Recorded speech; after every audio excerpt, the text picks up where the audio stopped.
Welcome everyone to this episode of Cornwall Freemasons Lodge in the Lounge Sessions. I'm Simon Taylor, the membership officer in Cornwall, and I'm delighted to welcome for this episode one of the most prominent and experienced Freemasons in the province of Cornwall, Barry Williams, our past Provincial Grand Secretary. Barry, delighted to have you with us this evening. We've got a couple of questions from our newer members. But before we get into those, could you perhaps first tell us about your formal role as Provincial Grand Secretary? I was lucky enough to be appointed as the Provincial Grand Secretary in 2015. I gave an undertaking that I would carry on until the 2017 celebrations were over. And in any case, I did also give an undertaking to say that I would not walk away from the job. So I was an active secretary, but a caretaker secretary in my mind. So in 2015, we had a new Provincial Grand Master. So we had a completely new team as it was then.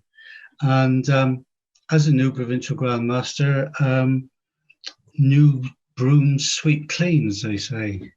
And they certainly did, because Freemasonry was coming into an area where it was meant to be more transparent, more businesslike, and we can see that theme has developed until the current time. As I was previously Provincial Grand Scribe for the Cornwall in 2009 to 2016, I had experience of travelling to other provinces to their annual and installation meetings, which to anyone who's not been a provincial secretary or a provincial active officer, it's something well worth doing. As a result of the 2017 celebrations, I suspect there were a few grand ranks kicking around, so to speak. And as such, I got one which I didn't expect. So I was given grand rank in 2017. You mentioned there a basic structure. Now, we all know in Freemasonry it's quite structured, but for those maybe that aren't members or are new to the fraternity, could you explain a bit about the general structure of Masonry, the differences between provincial grand rank, perhaps who is eligible to be considered, and what is expected of those who attain those positions? My pleasure. Can I just say, first of all, that during this short presentation, I will refer to the Book of Constitutions. This is mine, and 2009 version, I would add. This book is given to all new Masons when they are made a Mason, and acceptance equals compliance with the rules and regulations contained therein. So that is very important. Structure of Freemasonry. Now, if you think of a equilateral triangle, put two horizontal lines through it, you divide the triangle into three distinct portions. At the apex, or the top portion, that could represent the United Grand Lodge of England. The United Grand Lodge of England has sovereign jurisdiction over all lodges in England. The middle portion could represent Provincial Grand Lodge, and in our case, the Provincial Grand Lodge of Cornwall. And the last portion would represent private lodges.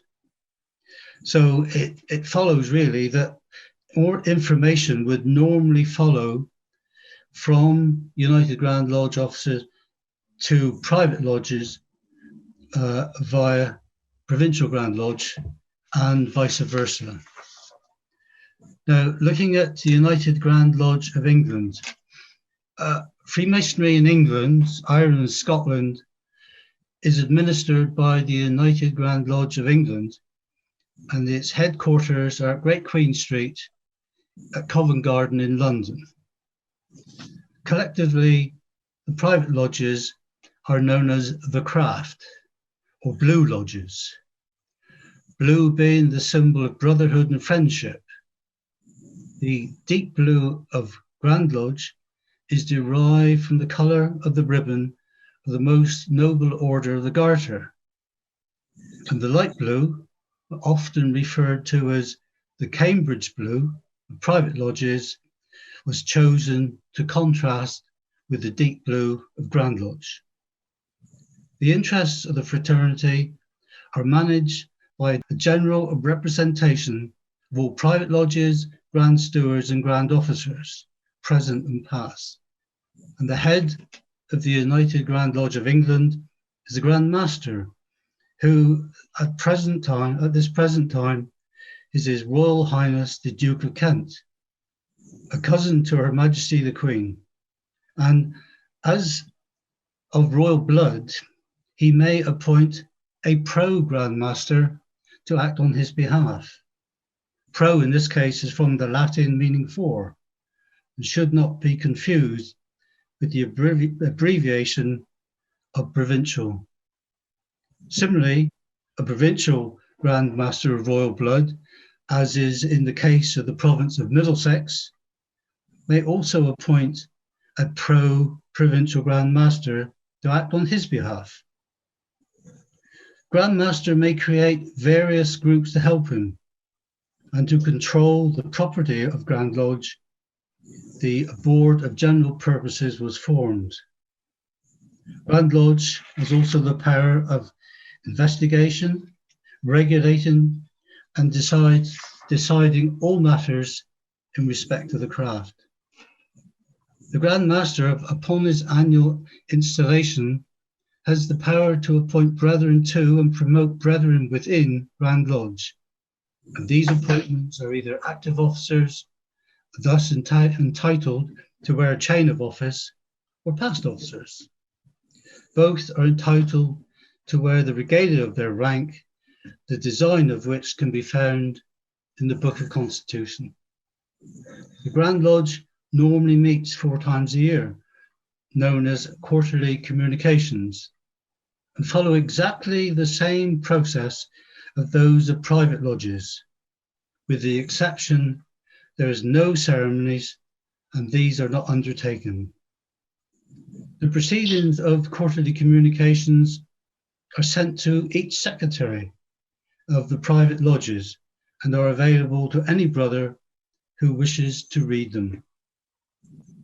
Lodges that meet within a certain radius of Great Queen Street are classified as London lodges and are managed by the Metropolitan Grand Lodge. So turning to Provincial Grand Lodge, the Grand Master has also the power to form any specific area in England into a province. Historically, provinces have followed the previous administrative counties. In the case of the Southwest, Cornwall, Devon, Somerset, etc. The admin centre for Cornwall is Truro.